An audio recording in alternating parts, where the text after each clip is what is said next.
মন ও বুদ্ধির দ্বন্দ্ব, শ্রীকৃষ্ণের সমাধান।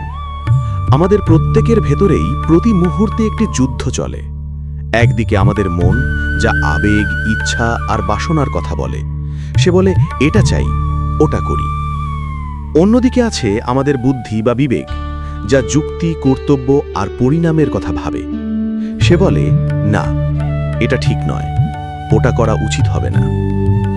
মনের এই চাওয়া আর মাথার এই বিবেচনার দ্বন্দ্বে আমরা দিশেহারা হয়ে পড়ি। এই অন্তর্দ্বন্দ্বে কার কথা শুনব, কোন পথে চলব, এই শাশ্বত প্রশ্নের উত্তর ভগবান শ্রীকৃষ্ণ দিয়েছেন গীতায়। আসুন শুনি তার সেই পথ নির্দেশ। হে অর্জুন, ইন্দ্রিয়গুলি শক্তিশালী, কিন্তু তার চেয়েও শক্তিশালী হল মন। আবার মনের চেয়েও শ্রেষ্ঠ হল বুদ্ধি। আর যিনি বুদ্ধিরও পারে অবস্থান করেন, তিনি হলেন আত্মা।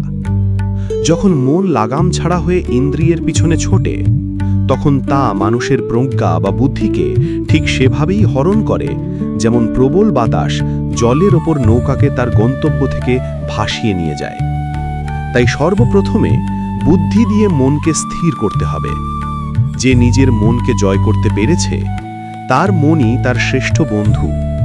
কিন্তু যে তা করতে ব্যর্থ হয়েছে, তার নিজের মনই তার সবচেয়ে বড় শত্রুর মতো আচরণ করে। মনকে দমন করা কঠিন, ঠিক যেমন বায়ুকে নিয়ন্ত্রণ করা। কিন্তু অভ্যাস অর্থাৎ সতত প্রচেষ্টা এবং বৈরাগ্য অর্থাৎ অনাসক্তির দ্বারা তাকেও বশ করা সম্ভব। তোমার বুদ্ধিকে সারথি করো, মনকে লাগাম হিসেবে ব্যবহার করো এবং এই শরীররূপী রথকে সঠিক পথে চালনা করো।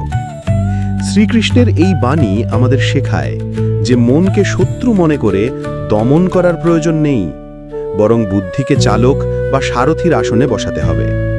যখন আমাদের বিবেক বা যুক্তি আমাদের আবেগকে সঠিক পথে চালনা করে, তখনই এই অন্তর্দ্বন্দ্বের অবসান হয় এবং আমরা জীবনের প্রকৃত শান্তি ও স্থিরতা খুঁজে পাই। সকলে বলো জয় শ্রীকৃষ্ণ।